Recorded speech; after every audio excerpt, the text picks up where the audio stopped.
चुका था। नीलू चिड़िया और उसका बेटा छोटू चिड़ा आग जलाने के लिए लकड़ियाँ इकट्ठा कर रहे थे। अरे माँ, लकड़ियाँ तो हमने बहुत सारी इकट्ठा कर ली हैं आग जलाने के लिए, लेकिन माँ खाना भी तो इकट्ठा करनी है ना। चलो अब खाना ढूंढने के लिए चलते हैं, मुझे तो बहुत तेज भूख लगी है। चलो माँ जल्दी से इन लकड़ियों को घर पहुँचाकर खाना ढूंढने के लिए चलते हैं।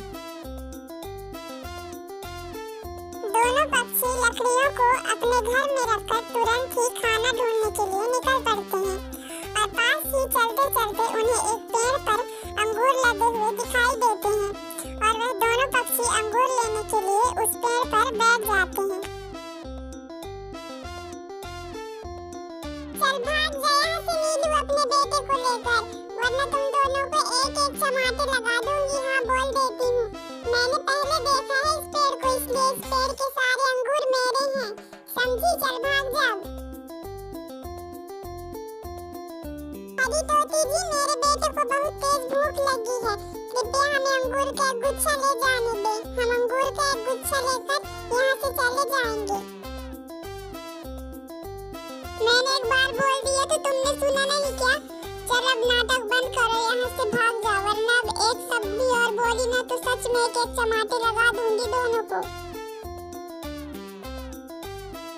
हरी तोती तो बहुत ही दुष्ट पक्षी थी, वो नीलू की एक भी बात नहीं सुनती है और दोनों पक्षी को वहाँ से औंधे मुँह भगा देती है। दोनों पक्षी उड़ते उड़ते अब जंगल के बीचों बीच आ जाते हैं। वो देखो छोटू बेटा, वहाँ एक अमरूद का पेड़ दिख रहा है, चलो हम वहाँ जाकर अमरूद खाते हैं। तुम चिंता मत करो, अब हम यहाँ पेट भर के अमरूद खाएंगे। फिर दोनों पक्षी उस अमरूद के पेड़ पर अमरूद खाने के लिए बैठ जाते हैं। रुको चिड़िया, पहले मेरी बात सुनो, फिर जी भर के अमरूद खा लेना। कृपया हमें एक दो अमरूद खा लेने दो, मेरे बेटे को बहुत तेज भूख लगी है, फिर जो भी बोलोगे हमें आराम से बोलना। दोनों पक्षी पेट भर के अमरूद खाते हैं। छोटू चिड़ा तो बहुत समय से भूखा था, वो 2-3 अमरूद ज्यादा ही खा लेता है और उसका पेट भर जाता है।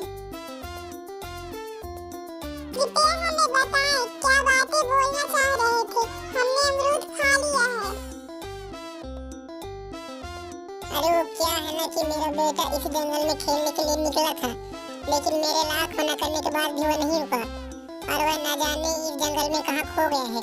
क्या मेरे बेटे को ढूंढने में मेरी मदद करोगे?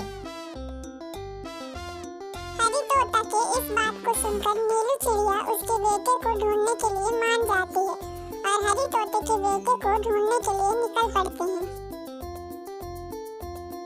बचाओ मुझे, इस बर्फ से कोई निकालो, बचाओ पिताजी, बचाओ मुझे, निकालो यहाँ से।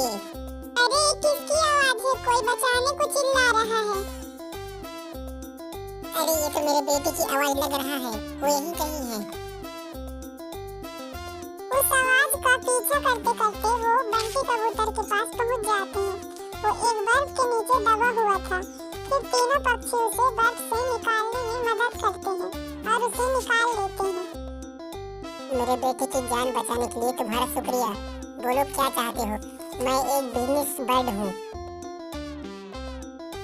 मैं तो एक गरीब पक्षी हूँ साहब, मेरे पास तो रहने के लिए छत भी नहीं है।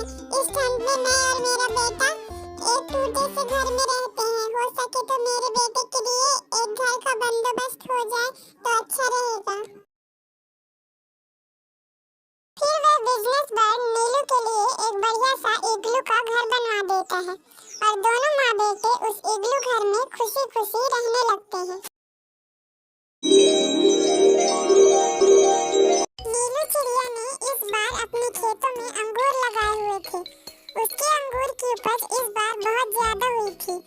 वो अंगूर बहुत ही रसीले रसीले और बड़े बड़े थे।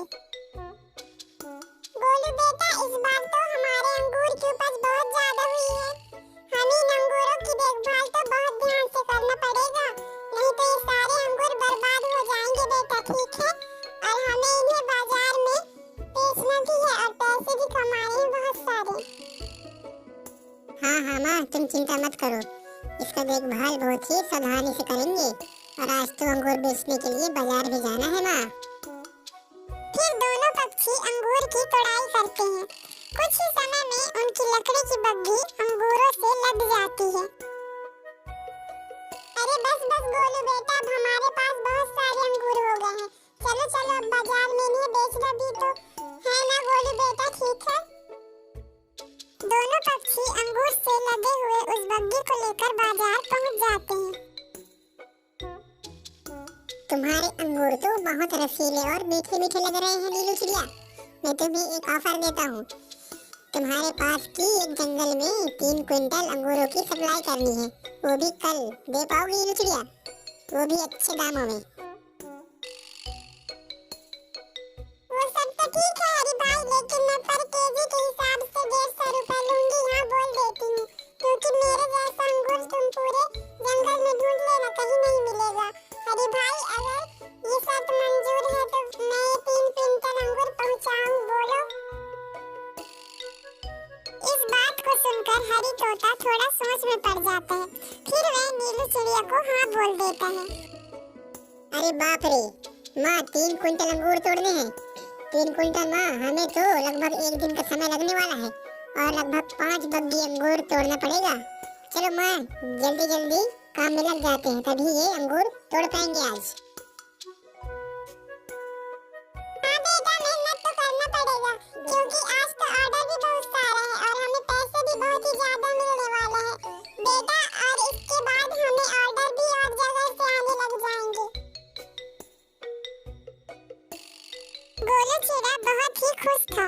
वो दोनों पक्षी दिन भर अंगूरों की तोड़ाई करते हैं और 5 बग्घी अंगूर तोड़ लेते हैं और अगले ही दिन अंगूर सप्लाई के लिए निकल पड़ते हैं जंगल के रास्ते।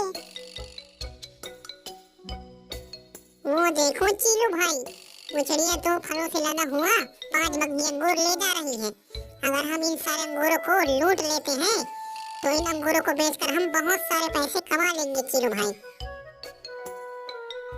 दोनों पक्षी नीलू और गोलू को पकड़ लेते हैं और रस्सी में बांध देते हैं। हमें छोड़ दो, जाने दो, हमें क्यों पकड़ा है? तभी वहाँ इंस्पेक्टर पक्षी हरी तोता के साथ पहुँच जाता है और दोनों डाकू पक्षी को पकड़ लेता है। तुम दोनों की तलाश तो मुझे बहुत दिनों से थी। ये मेरा ही प्लानिंग था नीलू से अंगूर सप्लाई के लिए, तुम दोनों को पकड़ने के लिए। You are under arrest. फिर इंस्पेक्टर पक्षी दोनों को जेल में डाल देता है और नीलू और गोलू को अंगूर के पैसे दे देता है। इस तरह से नीलू और गोलू की वजह से दोनों डाकू पक्षी पकड़े जाते हैं और दोनों पक्षी नीलू और उसका बेटा गोलू खुशी खुशी रहने लगते हैं।